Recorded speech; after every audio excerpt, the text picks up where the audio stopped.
नमस्कार, मैं राहुल कुमार गोयल, सचिव राज्य निर्वाचन आयोग। आप सभी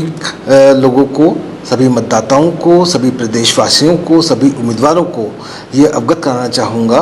कि आज जो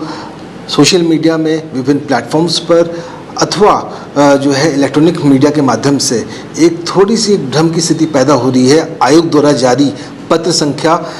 1952 दिनांक 20 जुलाई 2025 के बारे में, उसके संबंध में मैं एक क्लैरिफिकेशन और एक स्थिति स्पष्ट करने के लिए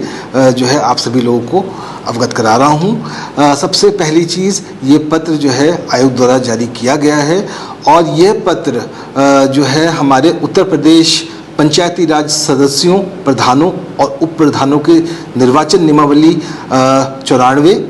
और उत्तराखंड में जो हमारा उत्तर प्रदेश क्षेत्र पंचायत तथा जिला पंचायत सदस्यों का निर्वाचन नियमावली 94 में जो व्यवस्था दे रखी है कि आपात स्थिति में मतदान स्थगन होने के केस में क्या होगा,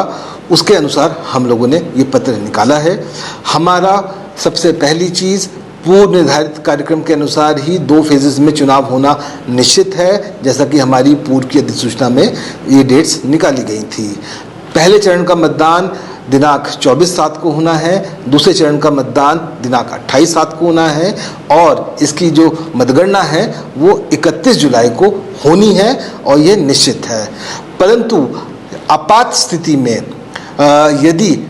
कोई नेचुरल डिजास्टर की कंडीशन आ जाती है, कोई लॉ एंड ऑर्डर की सिचुएशन आ जाती है या अन्य कोई ऐसा कारण हो जाता है कि किसी particular polling booth, polling centre में उस दिन मतदान नहीं हो पाता है अथवा स्थगित हो जाता है, तो उसके लिए जो हमारी नियमावलियों में दी गई व्यवस्था है उसके अनुसार ये जो डेट्स निकाली गई हैं कि अगर 24 जुलाई को किसी पर्टिकुलर पोलिंग बूथ में अगर चुनाव नहीं हो पाता है, स्थगित करना पड़ता है, तो उसकी जो पुनर्मतदान की डेट होगी वह 28 जुलाई होगी।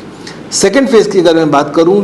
उसमें चुनाव जो है, पोलिंग जो है 28 तारीख को ही होनी है, निश्चित है। लेकिन यदि किसी बूथ विशेष या केंद्र विशेष में अगर किसी भी कारणवश उस दिन मतदान स्थगित होता है, कोई आपदा की स्थिति होती है, कोई आपात स्थिति ऐसी गठित हो जाती है, तो उसका पुनर्मतदान जो है 30 जुलाई को कराया जाएगा और इन एनी केस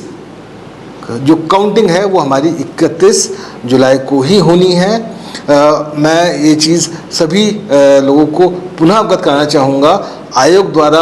अपने निर्वाचन कार्यक्रम में कोई भी चेंज, कोई भी बदलाव नहीं किया गया है। वो हमारा जो पहले से तयशुदा कार्यक्रम था उसी के अनुसार निर्वाचन की संपूर्ण कार्रवाइयाँ की जानी है। यह केवल ऐसी स्थिति में है, आपात स्थिति में है कि यदि किसी पोलिंग बूथ में, किसी पोलिंग केंद्र में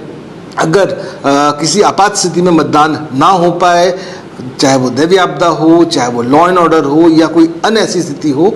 तो उस पोलिंग बूथ में कब मतदान होगा उसका शेड्यूल जारी किया गया है। और मैं ये भी बताना चाहूँगा कि विगत निर्वाचनों में, चाहे वो 2019 का हमारा सामान्य निर्वाचन हो पंचायतों का, चाहे वो 2022 का हमारा सामान्य निर्वाचन हरिद्वार का हुआ हो, और चाहे अभी हमारा हाल ही में जो नगर निकाय, स्थानीय निकाय का चुनाव हुआ हो, उसमें भी इस प्रकार का शेड्यूल जारी किया गया था। धन्यवाद।